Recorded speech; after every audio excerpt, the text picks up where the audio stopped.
আগামী দিনে আরো 10 জনে কি করবে, সমাজ দিতে হবে 10 জনের কাছে, 10 জনের কোন এই ভাব নিয়ে আপনি লেখেন।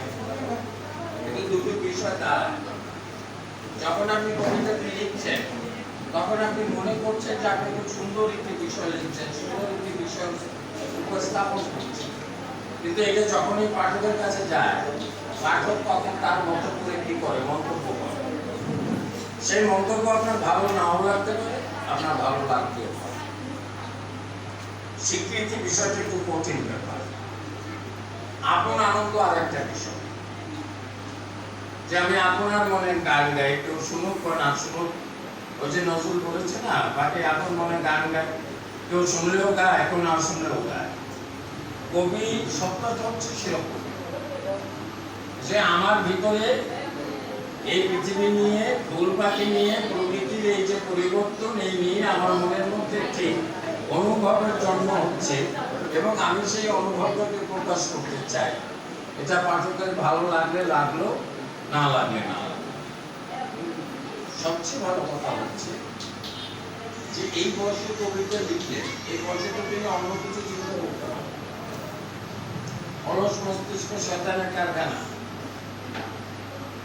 যখন কোনো কাজ থাকে না মানুষের, তখন মানুষের এই যে অলস মস্তিষ্ক, তখন তাকে সুপ্রবৃত্তির চাইতে কুপ্রবৃত্তির দিকে টানে বেশি। এটা খুব মজা এবং খুব উৎসাহ এবং আনন্দে যে এই বয়সে তিনি কবিতাকে ভালোবেসে কবিতা লিখেছেন। এই জয়নাল ভাই সম্ভবত একটি কবিতা পড়েছেন, যে অসাধারণ কবিতা মনে হয়েছে। দেখেন শেষের কথাটা কিন্তু এরকম, আমি রেখে যেতে চাই প্রেমের নঙ্গর, তাই না? এখন তার এই প্রেমের নঙ্গরটা কি? আমরা কি নঙ্গর চিনি? এখানে যারা একটু মানে 9, 10, 11 এর পরে নঙ্গর চিনি কিনা? জানো? আচ্ছা তুমি বলো দেখি নঙ্গরটা কি? আমরা কি বলি? আমরা বাংলায় গ্রাফি নাকি? আমরা বাংলায় বলি গ্রাফি। তো উনি গ্রাফি খেলতে চান কোথায়?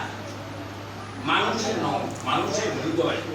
তার মানে কথাটার মানে কি? তার যে মানুষের সাথে তিনি কি করতে চান, নিজেকে সম্পর্কিত করতে চান, নিজের ভাবের সাথে সম্পর্কিত। আমি রঙ্গলাল বাবুকে অসংখ্য ধন্যবাদ দেব, শুভেচ্ছা জানাবো, এবং আশা করবো যে তার এই ধারাটি যেন শেষ না হয়। আমি যেহেতু রঙ্গলাল বাবু একজন বয়সী মানুষ, আমিও একজন বয়সী মানুষ, সে কারণে তাকে ওভাবে ঢালাও প্রশংসা আমি করবো না। এটা তার জন্য ঠিক হবে না, আমার জন্য ঠিক হবে না। যেহেতু আমি কবিতা ভালোবাসি, আমি কবিতা লিখি, কবিরা কখনো মিথ্যা কথা বলে না। আপনার চেষ্টাটি অবশ্যই ভালো, এবং এই বয়সে আপনি কবিতা লিখেছেন, একটি বই বের করে সাহস দেখিয়েছেন, এটা এই সমাজের পরিপ্রেক্ষিতে একটি অসাধারণ কাজ বলে আমি মনে করি। এজন্য আপনাকে আমার তরফ থেকে এবং সমন্বয় পরিষদের তরফ থেকে আপনাকে ধন্যবাদ।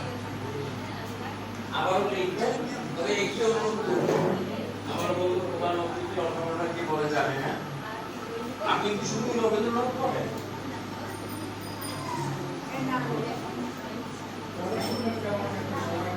আচ্ছা, যদি আপনি যদি পড়াশোনার সুযোগ না পান, আপনার কাছে আমার সঙ্গে অনুরোধ থাকবে যে আপনি রবীন্দ্রনাথ থেকে আবার শুরু করলে হবে কি, আপনার ভিতরে যে বিষয়টি আছে সেটার সাথে পড়লে আপনার গতিটা আরো বেড়ে যাবে, আপনার বিস্তৃতি হবে অনেকখানি। তো আমি আপনার সুস্বাস্থ্য কামনা করছি, আপনার বইয়ের প্রচার এবং প্রসার কামনা করছি, এবং আশা করি আগামীতে আরো আপনি লিখবেন। আর মন্নন ভাইয়ের সাথে আমার পরিচয়, উনি খেলাঘরের কর্মী হিসাবেই তাকে আমি চিনি। মন্নন ভাইকে আমি এর আগেও একবার এসেছিলাম, এখানে খেলাঘরের কাজে এসেছিলাম। মন্নন ভাইয়ের আগেও 2-3টি বই আমি পড়েছি, এবং সেখানে মন্নন ভাই লেখার মধ্যে যে বিষয়টা আছে সেটা হচ্ছে আবেগ আছে, ভালোবাসা আছে, এবং খুব সরলভাবে তিনি তার কথাগুলোকে তুলে ধরেছেন। এই রিসেন্টলি যেটা লিখেছেন সেখানে তার পেশাগত জীবনে থাকে, সৌদি জীবন যেটা দেখেছে সেই জীবনটাকে এখানে তুলে ধরেছে।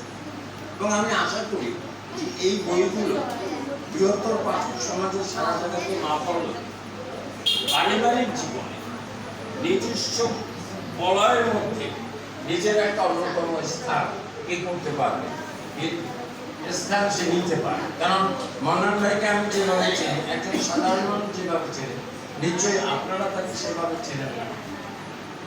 বলেন যে ওই মন্নান মুক্তিযোদ্ধা মন্নান, লেখক মন্নান, যার 4-5টি বই আছে, তিনি সমাজ সেবার সাথে জড়িত, সেইভাবে চেনেন। এগুলো কিন্তু আমি যাকে দাঁড়া করিয়েছিলাম তাদের কাছে কিন্তু উদাহরণ। সকলেরই বিশাল কিছু হতে হবে এর কোনো মানে নেই, কিন্তু সকলেরই বিশাল কিছু হতে হবে। যেমন আমরা একটা গল্পবাদা কথা, কি হবে বাবা, ডাক্তার না ইঞ্জিনিয়ার, এই আইগুলো এই সেন্স মাথা থেকে ছেড়ে ফেলতে হবে। ডাক্তার হওয়াটা খারাপ না, ইঞ্জিনিয়ার হওয়াটা খারাপ না, কিন্তু 50 বছরের ইতিহাসে ডাক্তার এবং ইঞ্জিনিয়ারদের যদি পোস্টমর্টম করা হয় তবে সেই খবরটা খুব সুখকর না, সেই খবরটা খুব সুখকর না। কাজে আমাদেরকে মানুষ হতে হবে। এই মানুষ হতে হলে তোমাকে কি করতে হবে, প্রকৃতির কাছে যেতে হবে, মানুষের কাছে যেতে হবে, সমাজের কাছে যেতে হবে। এবং তুমি যদি তাদের কথা বুঝতে পারো বা তুমি যদি বোঝাতে চাও, তাহলে তুমি অবশ্যই করো।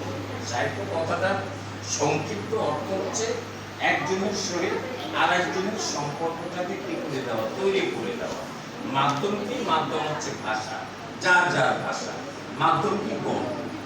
ফটিকের গল্প আমরা পড়েছি রবীন্দ্রনাথের, ছুটি গল্পটা পড়েছে কি রবীন্দ্রনাথের ছুটি, কিংবা ডাকঘর। ডাকঘর পড়েছি তো নাকি, পড়েছি তো আমরা অনেকেই। ডাকঘরের সাথে আমাদের মিল কি, ছুটি গল্পের ফটিকের সাথে আমাদের মিল কি? ফটিক মামা বাড়ি থাক, মামি খুব পছন্দ করতো না, আমি অত্যাচার করতো, তো ফটিক বারবার বাড়ি যেতে চাই, কিন্তু তাকে বাড়ি নিতে কেউ আসতো না। ফটিকের জ্বর হলো, প্রচন্ড জ্বর হলো, এবং ফটিক তখন একটাই মাত্র বলে, মা মা। আর সে চিন্তা করে কবে ছুটি হবে, কবে স্কুল ছুটি হবে। কিন্তু স্কুল ছুটি না হলো কি হলো, ফটিকের ছুটি হলো, ফটিক মারা গেল। কি বুঝলাম আমরা বুঝলাম যে এইভাবে একজনকে কি করা যায় না। ওই যে বনেরা বনে সুন্দর, শিশুরা মাতৃ ধরে, ফটিক যে জায়গায় গিয়ে উঠেছে সেখানে ফটিকের নিজের মতো করে বেঁচে থাকার কি ছিল না, কোনো সুযোগ। কাজে ওখান থেকে আমরা বুঝতে পেরেছি। তো সে কারণে কবি এবং সাহিত্যিকদের, এবং আমি খুব খুশি হয়েছি আপনাদের উপস্থিতিতে। আপনারা যারা এসেছেন তারা সকলেই মন্নান ভাই কিংবা ডাক্তারবাবুর পরিচিত সুবিধ মানুষ। এই আপনাদের উপস্থিতি তাদেরকে আরো উৎসাহিত করেছে, তাদেরকে আনন্দ দিয়েছে, এবং এই আনন্দ এবং এই উৎসবকে পুঁজি করে আগামী দিনে তারা আরো আরো সাহিত্য কি করবে আমাদের মধ্যে। আর তরুণদেরকে বলবো, তোমাদের কাছে মডেল হচ্ছে, মডেল বাইরে আর দরকার পড়ে না। মডেল তোমার ঘরের মধ্যেই আছে, মডেল তোমার নিজস্ব এলাকায় আছে। এই যে জঙ্গল ভাই যে কবিতা লিখেছেন, হয়তো ওরকম পড়েন টরেন না, শোনা যায় না, কিন্তু বলে লিখলে হয়তো আরো ভালো কবিতা লিখতে। 4 লাইনের কবিতাটি আমার কাছে খুব ভালো লাগে। আমার এক ছাত্র, বা আমি পাতাঘাট থেকে একটা পত্রিকা বের করতাম, আমার এক ছাত্রকে বললাম একটা কবিতা লিখে দেন। ও লিখছে, কবিতাটা শোনেন, 4 লাইনের কবিতা, আমার এখনো মনে আছে। তখন মেহেন্দিগঞ্জে বিদ্যুৎ পাওয়ার স্টেশন দিয়ে চলে, ওই একটা মোটর নিচে আমাদের মহিউদ্দিন কাকা, পিস্তল মহিউদ্দিন এমপি মেহেন্দিগঞ্জে, তো সেটার হলুদ আলো পায়, ফিলামেন্টটা চলে, তারপরে হেলিকেন চালাতে হয়। তো একদিন একটা ছড়া লিখে নিয়ে আসলো, মেহেন্দিগঞ্জে বিদ্যুৎ আছে, ভোল্টেজ তাতে নেই। ভোল্টেজ মানে ভোল্টেজ, পাওয়ার নেই, জলে কিংবা নিভে আছে। মেহেন্দিগঞ্জে বিদ্যুৎ আছে, ভোল্টেজ তাতে নাই, জলে কিংবা নিভে আছে, টর্চ মেরেছে। লাইটটা জ্বললো কি টর্চ মারিয়ে দেখতে হয়। তাহলে আপনি দেখেন, এবং এই লেখাটি আমি ছাপিয়েছি, এবং এই লেখাটি খুব আলোড়ন সৃষ্টি করেছে, এবং এটা উদ্যোতন মহলের কাছে লেখাটি। এবং তারপরে এই আপনার ওখানে পাওয়ার স্টেশন যেটা মোটর, এই মোটরটারে বদলে যাবে, নতুন একটা জেনারেটর আছে। ওই 4 লাইনের কবিতা, ওর নাম আবু বকর, ও আর কোনোদিন লেখে। কিন্তু দেখলাম যে আমরা অনেকেই লিখছি, অনেক, কোনো কাজ হয় না, একটা কবিতা কিন্তু অনেকটা পরিবর্তন করে দিয়েছে। কাজেই ডাক্তারবাবুর কাছ থেকে, মন্নন ভাইয়ের কাছ থেকে এরকম অনেক সৃষ্টি আসতে পারে, যে সৃষ্টিগুলো কি করতে পারে আমাদের সমাজের মঙ্গল বয়ে নিয়ে আসতে পারে। আমি দুজনেরই সুদীর্ঘ জীবন কামনা করছি, তাদের সফলতা কামনা করছি। আর বয়সী যারা আছে তাদেরকে অনুরোধ করছি, এই বই দুটি আপনারা কিনে নিয়ে পড়বেন। কিনে নিয়ে পড়লে উনি আরো বেশি সহজ। যদি নিতে না চায় লজ্জ করে আপনারা পকেটের মধ্যে দিয়ে দেবেন, এবং এটাই হবে আপনাদের প্রধান কাজ, প্রথম কাজ। সমাজে দালান উঠাতে পারে সবাই, কিন্তু সেই 10 তলা দালানে ওয়েল ফার্নিশড বিল্ডিং এর মধ্যে যারা থাকবে তারা থাকার যোগ্য কিনা সেটাও আপনাকে বিবেচনা করতে হবে, এবং সেই যোগ্য করে তাদেরকে তুলতে হবে। একটা বিল্ডিং তৈরি করা মানে একজন বাপের সার্থকতা না। আজকে কিন্তু আইডিওলজি হচ্ছে যে আমি একটা বিল্ডিং করবো, মরে যাবো, পোলারা ভাড়া খাই। এটা কিন্তু আইডিওলজি হতে পারে না, এটা ধ্বংসাত্মক। এক ছাত্র জিজ্ঞাসা করছে ফেসবুকে, আমার ছেলেকে কি বানাবে? সেখানে হচ্ছে ইঞ্জিনিয়ার বানাও, ডাক্তার বানাও, রাজনীতিবিদ বানাও। নানান বন্ধুরা নানান কমেন্ট দিচ্ছে। আমি কমেন্ট দিচ্ছি, মানুষের মতো মানুষ করে তৈরি করো। প্লিজ লোভী করবেন না। আমাদের জেনারেশন খুব লোভী, টিপ দিয়ে যেহেতু পায়, চাওয়া মাত্রই পাইতে হবে। একটি কবিতা কই একদিনে সৃষ্টি হয়নি, অনেক বিনিদ্র রজনী তার কাছে, অনেক বিনিদ্র রজনী তিনি কাটিয়েছেন। একটা লেখা লেখে ঠিক হলো কিনা, আবার এটা ঠিক মতো হলো কিনা এই নিয়ে চিন্তা করে। একটা বই বের করা তো কঠিন ব্যাপার না।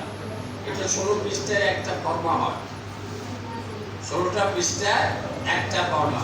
2-3 ফর্মার বই নিয়ে গেলে সেটা হয়তো পরিস্থিতি এখন ছাড়তে চায় না। একটা বই ছাপাতে কম করে হলো এই বইটি কম, মিনিমাম আমি অনুমান করি 25 থেকে 30,000 টাকা গেছে সম্ভব। 25 থেকে 30,000 টাকা খরচ, এবং এই পাবলিকেশনে এখন সবচেয়ে খরচ বেশি। সেই দিকটা আপনারা বিবেচনা করুন। অনেক কথা বলে বললাম, সবাইকে ধন্যবাদ। মন্নন ভাইয়ের দীর্ঘ জীবন কামনা করছি, ডাক্তারবাবুর দীর্ঘ জীবন কামনা করে আমি আমার বক্তব্য শেষ করছি। সাংস্কৃতিক আন্দোলন